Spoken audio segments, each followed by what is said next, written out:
We're going to do George Soros today. Flight higher in order to not to betray where I'm going. And now understand why they don't do very many interviews with this man. Real quickly, I wanted to get a shot. See his eye color here? Right there.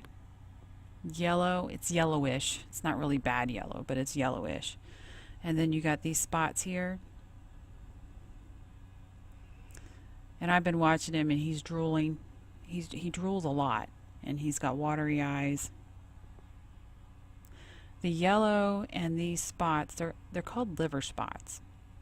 And when you get yellow in the eyes, it's jaundice. That's a sign of your liver is not functioning up. It's not functioning like it's supposed to. Very sick man. And of course, as you watch him, and it takes him forever to get a sentence out. Not like 30 seconds, 20 seconds, long time, like minutes. Just an FYI, Russia apparently a few days ago put out an arrest warrant for Mr. George Soros.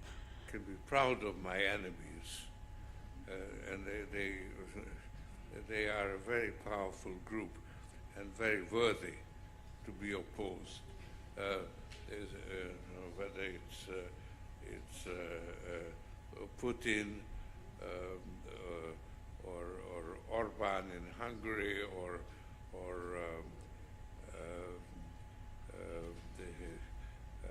the Tea Party in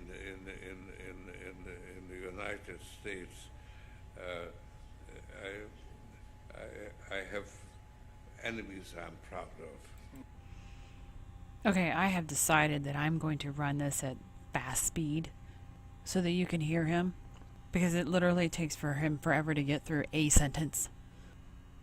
But I am an enthusiastic supporter of this idea because the European Union is in an existential crisis, and it needs to get out of that because of the migration problem is effectively distressing, and the European Union is falling apart. And that's a time when you need to have a major initiative, a Marshall Plan. It's absolutely appropriate. It's amazing that it comes. The Global Marshall Plan was thought up first by Al Gore in 1990. And this man took it over in the late 90s to try and bring down Russia, which is why Russia has an arrest warrant out for him. I believe it was issued Friday, this past Friday. So one of those days. The enemies of your enemies used to be your friend, but that's no longer true, and that makes things extremely complicated. I like how he laughs about this part. This is amusing. The enemies of your enemies used to be your friends, but that's no longer true. He finds this truly amusing. This is what happens when you separate real world consequences and turn it into a game. The European Union was a very inspiring idea for people like me. I considered it the embodiment of the idea of an open society. And because of the euro crisis, it has already been transformed into something radically different. Basically, the euro is here to stay because Draghi has said do whatever it takes to make it work. It's here to stay. But this is his crown jewel. The European Union is his crown jewel. If he loses the entire world, he will fight to the last breath to keep the European Union. Maybe start with Greece. You described it as an existential crisis. Well, Ukraine was mishandled from the beginning by all parties concerned. She asked him to start with Greece. Maybe start with Greece. He immediately goes into Ukraine because he's focused on Ukraine. And I want this point to go home to you. And when he gets focused on an individual country, that country is going to get his full force. And if you know what's going on with Ukraine, it's 2 years of fighting funded by him. He's not letting go. He's focused on it. Is a Europe which is constrained by this Bundesbank austerity going to have the political will and the vigor to respond to these big existential challenges? Well, that's really the big issue, because, as I said earlier, at the moment, treating Ukraine as yet another Greece is the wrong approach. And if you persist... Here she talks about the European Union and its problems, and he goes right back into Ukraine. Focused. Scenario, does Europe and the world get out of these twin existential crises and this global disorder? Can you cheer us up before supper? Yeah, no, I think, first of all, I think that the Ukrainian situation is at least as important as Greece. And again, he cannot get out of the Ukraine. This man doesn't really show any deception.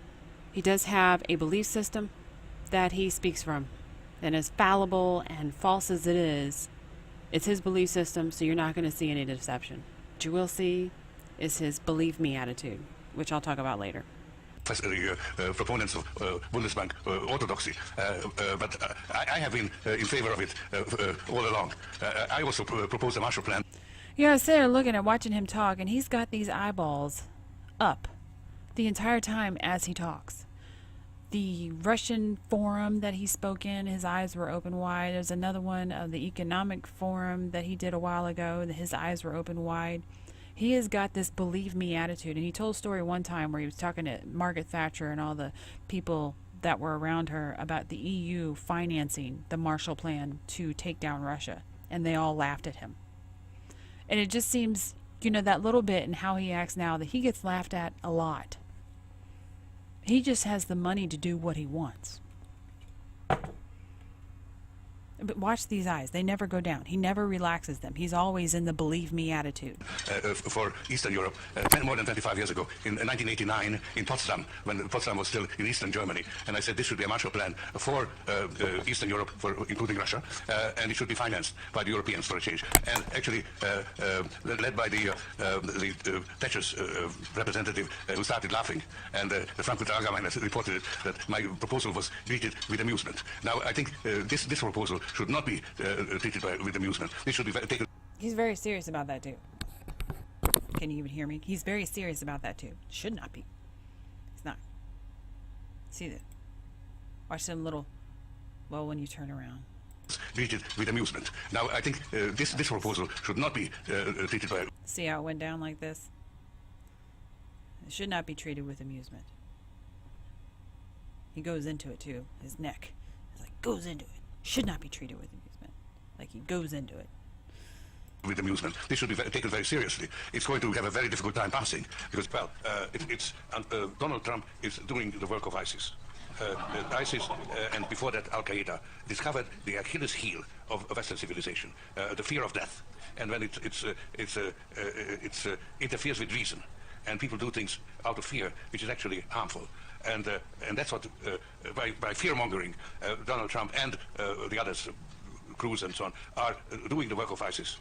And I actually listened to the debates, and it's a very simple message. I found it difficult to resist it. Because it's so elemental. The only thing that stopped me is the knowledge that it must be wrong to do what your enemies want you to do. You know, I'm watching him talk about this. He's doing the work of ISIS. He believes this wholeheartedly in his Marshall Plan. Even with his mindset, as he heard it, as he was listening, he admits, I almost, went in that direction, believed in what they were saying. But then he goes, yeah, and then I remembered they're my enemies. The simple fact that he has categorized things and what he will believe and what he will not believe should tell you something. At this age, there's no hope for this man. There's none. If this was a kid, 20s, 30s, you could say, wow, they're going to learn from their mistakes and he's going to get. He has had this happen to him multiple times, of failure after failure after failure. The European Union is failing. His Greece that he tried to fail is failing. The Ukraine that he's still fighting is failing. Russia, he failed. The United States, Trump's in, he's failing. Because he's categorized them as enemies, no matter how much truth is thrown at them, they must be wrong. This individual is dangerous. Well, duh. Yeah, everybody knows he's dangerous. No, he's dangerous in the sense that we don't really know what he's going to do as everything fails. It is his truth. And guess what? He believes in these protests. It's his truth.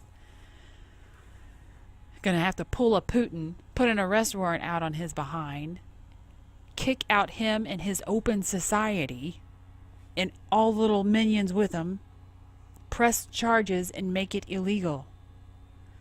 Good luck, world. Inauguration Day is supposed to have a really huge protest. I guarantee you that that protest, as far as being as big as they keep saying it's going to be, will not disappoint. If you liked it, like it. If you liked the content, please subscribe. Thanks for watching.